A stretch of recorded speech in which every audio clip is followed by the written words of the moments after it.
بشتابید کمدی در 2 پرده با شرکت دلقک همیشه گریان شیخ بوزقلمون صدیقی. اگه ندیدید حالا ببینید. ما امروز قوی هستیم، ما مقتدریم، ما منسجمیم، ما یک پارچه ایم. ما اقتدارمون به اینه که یک محور داریم، یک رهبر داریم، یک پرچمدار همه را زیر یک پرچم گرفته. اگر چند پرچم بود و چند گروه بودیم ما متفرق بودیم، نیروی کافی نداشتیم. ما از هر زمان دیگری منسجمتر و مقتدرتر هستیم. بود آوارگی ها در دریا اونقدر فشار روحی داشته از گرسنگی ببینیم. زیاد تعجب نکنید دوستان، اقتدار و انسجام ولایی این مدلی دیگه.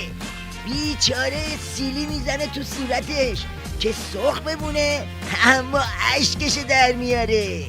بالا تا پایین نظام دارن همدیگر رو تیکه پاره میکنن.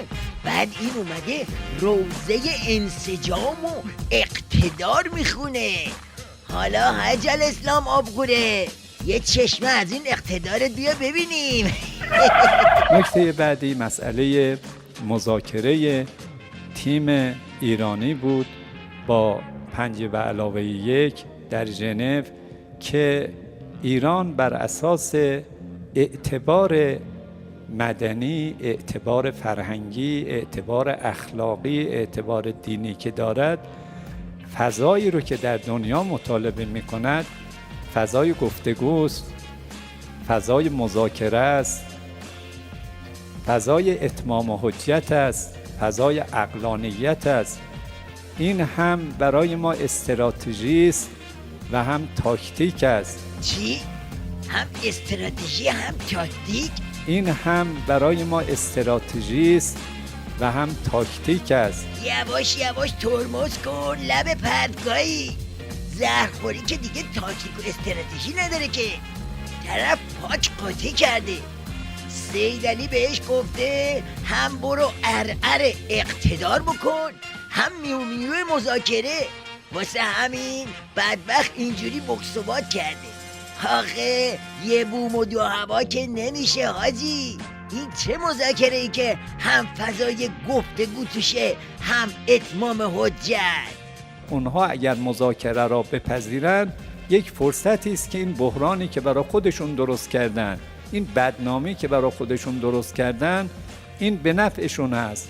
البته برای ما هم گشایش های خواهد بود، ولی ما اینجور نیستیم که اگر اونا در مذاکره به بنبست رسیدن و نتوانستن با ما کنار بیان ما احساس بکنیم که بدون اونها ما نمیتونیم زندگی کنیم.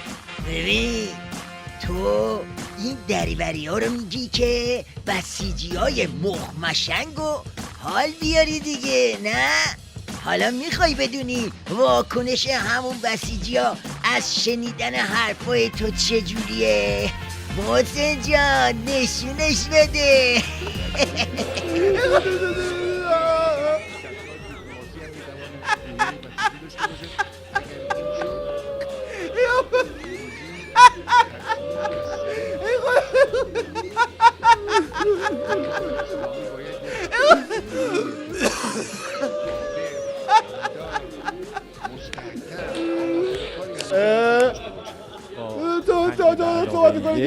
در ژنو که ایران بر اساس اعتبار مدنی، اعتبار فرهنگی، اعتبار اخلاقی، اعتبار دینی که دارد، فضایی رو که در دنیا مطالبه می کند فضای گفتگوست، فضای مذاکره است، فضای اتمام و حجت است، فضای عقلانیت است. این هم برای ما استراتژی است و هم پیروزی. این هم برای ما استراتژی است و هم تاکتیک است. اینطور که پیداست دیگه باجماج خبری نیست. یا سید علی زهر و زنقبوت و سر میکشه و سم میزنه جیگرشو سیاه و کبود میکنه، یا اینکه یه بلایی تو مایه همین بسیجیه که دیدی سرش میاد؟ نظرت چیه؟ بود آوارگی ها در به دریا، اونقدر فشار روحی داشته از گرسنگی ببینیم